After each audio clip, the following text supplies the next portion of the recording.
അപ്പോൾ ആറാമത്തെ എൻ്റെ നോമ്പ് ഇവിടെ പൂർണ്ണമാവണം. കുറച്ച് കാര്യങ്ങൾ ഞാൻ ഇതിൻ്റെ ഇടയിൽ പറയുന്നുണ്ട് കേട്ടോ.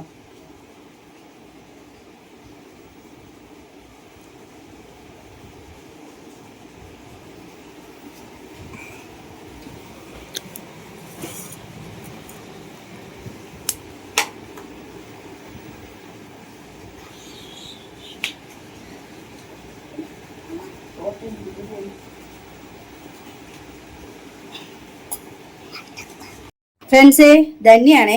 അപ്പൊ ഇന്ന് റമദാൻ 6 റമദാൻ 6 ആറാമത്തെ നോമ്പുകാരിയാണ് കേട്ടോ ഞാൻ. അപ്പോൾ എനിക്ക് ഒരു കാര്യം നിങ്ങളുമായിട്ട് ഷെയർ ചെയ്യാണ്ട്. ഞാൻ 2 ദിവസം മുന്നേ കുറച്ച് കരഞ്ഞിട്ടൊരു വീഡിയോ ഇട്ടിട്ടുണ്ടായിരുന്നു. കുറച്ച് ഭയങ്കരമായിട്ട് എനിക്ക് വിഷമമായ ഒരു സമയത്തായിരുന്നു ഞാൻ ആ വീഡിയോ ചെയ്തിട്ടുണ്ടായിരുന്നത്. കാരണം അത് പ്രതീക്ഷിക്കാത്ത ഒരാളിൽ നിന്ന് നമ്മളത് കേൾക്കുമ്പോൾ നമുക്കുണ്ടാവുന്ന ഒരു മാനസികാവസ്ഥ, അതായിരുന്നു ഞാൻ എന്താ പറയുക അന്ന് ചെയ്തിട്ടുണ്ടായിരുന്നത്. അത്രയ്ക്കും പിടിച്ചാൽ കിട്ടാത്തൊരു മനസ്സായാണ് എൻ്റെ. അല്ലെങ്കിൽ പെട്ടെന്ന് നമ്മളെല്ലാവരും മുന്നിൽ ഇങ്ങനെ അഭിനയിക്കാൻ എനിക്ക് കഴിയും. അതായത് ഞാൻ ഹാപ്പിയാണ്, ഞാൻ ഓക്കെ ആണെന്ന് പറയാൻ എനിക്ക് കഴിയും. പക്ഷേ ഒരുപാട് നാളത്തേക്ക് അത് നമുക്ക് മൂടി മറിച്ച് വെക്കാൻ പറ്റില്ല. എന്തെങ്കിലും ഒരു ദിവസം അത് പൊട്ടും. അപ്പം അങ്ങനെ പൊട്ടിയതാണ് ആ ദിവസം കേട്ടോ.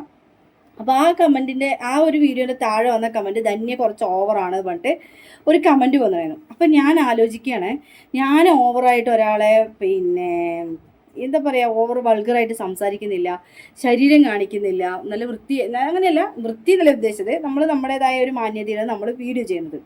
അപ്പോൾ ഞാൻ പറഞ്ഞു, ഞാൻ മാന്യമായിട്ടുള്ള വസ്ത്രം ധരിച്ചാണല്ലോ വീഡിയോ ചെയ്യുന്നത്, പിന്നെ എന്താണ് ഞാൻ ഓവറായിട്ടുള്ളത് എന്ന് ഞാൻ ആ കമൻ്റ് ഇട്ട വ്യക്തിയോട് ചോദിച്ചപ്പോൾ അദ്ദേഹം പറയുന്നത് എന്താണെന്നറിയോ? ഞാൻ ഈ ഉസ്താദുമാരുടെയൊക്കെ വീഡിയോ ചെയ്യുന്നതും ഉസ്താദുമാരുടെയും കൂട്ടൻ്റെയും വീഡിയോ ഒരുപാട് ചെയ്യുന്നുണ്ട്. അവരെ ഒരുപാട് പുകഴ്ത്തി സംസാരിക്കുന്നു, അത് കുറച്ച് ഓവറാണെന്നാണ് പറയുന്നത്. അബ്ദുൾ റഹ്മാൻ എന്നാണ് അവരുടെ പേര്. അപ്പം എനിക്ക് പറയാനുള്ളത്, ഇത് റംസാൻ മാസമാണ് അല്ലേ? ഈ മാസത്തിൻ്റെ പുണ്യമായ ഒരു മാസമാണ് ഈ റമദാൻ മാസം എന്ന് പറയുന്നത്. ആ മാസത്തിൽ നമ്മൾ മറ്റുള്ളവരെ അങ്ങോട്ടും ഇങ്ങോട്ടും കുറ്റപ്പെടുത്താതെയും മറ്റുള്ളവരെ തേജോവധം ചെയ്യാതെയും നമ്മളായിട്ട് ഒരാളുടെ കണ്ണീര് വീഴ്ത്താതെ നോക്കേണ്ടത് ഈ ഒരു മാസമാണ്. ആ ഒരു മാസമെങ്കിലും ആരെയും കുറ്റപ്പെടുത്താതെ പോവുക എന്നതാണ് എനിക്ക് നിങ്ങളെ ഉപദേശിക്കാനുള്ളത്. എന്നേക്കാൾ കൂടുതൽ വ്യക്തമായ കാരണങ്ങളും ധാരണകളും ഉള്ള മനുഷ്യരാണ് നിങ്ങൾ അല്ലേ? ഞാനെന്ന് വെച്ച് കഴിഞ്ഞാൽ എൻ്റെ ഒരു വിശ്വാസം, എല്ലാവരും ഒരുപോലെ പോകണം, നമ്മളൊക്കെ ഒരു മതസൗഹാർദ്ദപരമായിട്ട് നമ്മൾ മുന്നോട്ട് പോകണമെന്ന് വിചാരിക്കുന്നൊരു വ്യക്തിയാണ്. എല്ലാ വർഷവും ഞാൻ നോമ്പെടുക്കുന്ന ഒരാളാണ്. അതേപോലെ നിങ്ങൾ ഇന്നും ഇന്നലെയും തുടങ്ങിയതല്ല ഞാൻ ഉസ്താദിൻ്റെ വീഡിയോ ചെയ്യാനായിട്ട്, മനസ്സിലായോ? അതായത് ബുദ്ധി വെച്ച നാൾ മുതൽ ഞാൻ ബഹുമാനപ്പെട്ട കാന്തപുരം ഉസ്താദിനെ തിരിച്ചറിവ് വന്ന സമയം മുതൽ ഉള്ളിൻ്റെ ഉള്ളിൽ ഇഷ്ടം കൊണ്ട് നടന്നൊരു വ്യക്തിയാണ്.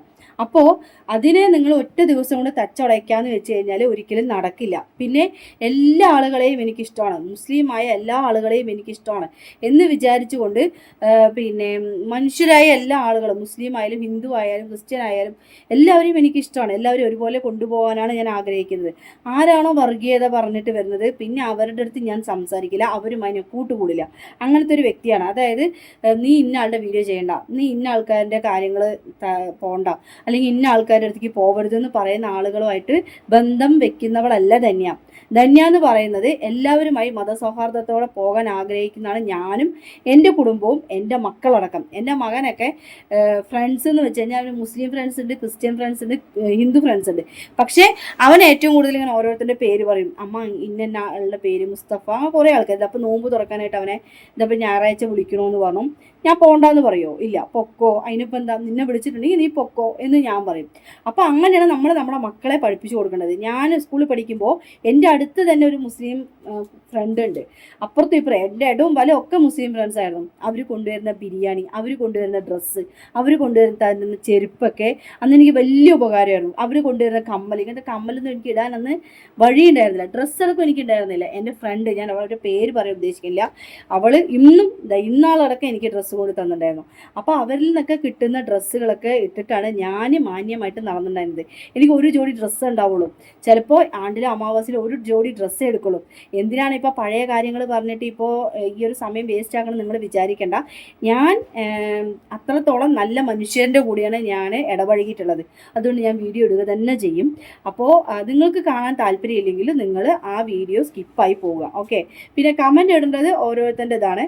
പക്ഷേ കമൻ്റ് ഇട്ടിട്ട് പിന്നെ തളർത്താനൊന്നും നോക്കിയിട്ട് കാര്യമില്ല. കാരണം ഇത് തീയിൽ കുരുത്തതാണ്. കാരണം 8ാം ക്ലാസ് മുതൽ എനിക്കിപ്പോൾ 35 വയസ്സായി. അപ്പോൾ ഈ 35 വയസ്സിലും ഞാൻ ഉസ്താദിനെ കുറിച്ച് ഓർക്കാത്ത നിമിഷങ്ങളില്ല. ഉസ്താദിനെ വയ്യാന്ന് പറഞ്ഞ സമയത്തായിരുന്നു ഞാൻ ഏറ്റവും കൂടുതൽ വിഷമിച്ചൊരു സമയം ഉണ്ടായിരുന്നത്. ആ ഉസ്താദിന് എന്തെങ്കിലും സംഭവിച്ചു കഴിഞ്ഞാൽ പിന്നെ എങ്ങനെ മനസ്സിനെ താളം നമ്മുടെ മനസ്സിനെ എങ്ങനെ പിടിച്ചു നിർത്തുന്ന എനിക്കറിയില്ല, മനസ്സിലായ? അപ്പോൾ അത്രത്തോളം ഇഷ്ടമാണ് എനിക്ക്. ആ ഇഷ്ടത്തെയാണ് ഞാൻ ഈ സോഷ്യൽ മീഡിയയിൽ ഞാൻ കാണിച്ചതുകൊണ്ടും പറഞ്ഞതുകൊണ്ടാണ് നിങ്ങൾ ഓരോരുത്തരും അറിഞ്ഞിട്ടുള്ളത്. അല്ലാതെ നിങ്ങൾ ആരും അറിഞ്ഞിട്ടില്ലല്ലോ. ആ ഉസ്താദിന് ദീർഘായുസ്സോളം ഇനിയും നമ്മുടെ മുന്നിലൂടെ അല്ലെങ്കിൽ തലയെടുപ്പോട് കൂടെ നമ്മുടെയൊക്കെ കൂടെ ഉണ്ടാവട്ടെ എന്നാണ് ഞാൻ പ്രാർത്ഥിക്കുന്നത്. ഈ വീഡിയോ കാണുന്ന നിങ്ങളെല്ലാവരും പ്രാർത്ഥിക്കണം ഉസ്താദിന് വേണ്ടിയിട്ട് കേട്ടോ. എത്ര നല്ല കാര്യം ചെയ്താലും ഒരു ചെറിയ തെറ്റു മതി ഒരാളുടെ നന്മകളൊക്കെ ഇല്ലാതാവാനായിട്ട്. പക്ഷേ അദ്ദേഹം പറയുന്നുണ്ട്, ആരെല്ലാമോ എന്തൊക്കെയോ പറയുന്നുണ്ട്, നമ്മളൊന്നും ചെവികൊള്ളാൻ പോണ്ട എന്നതല്ലേ സത്യം. അതാണ് ഇപ്പം ഞാൻ ചെയ്യുന്നത്. എന്തായാലും അടുത്ത വീഡിയോയിൽ കാണാം.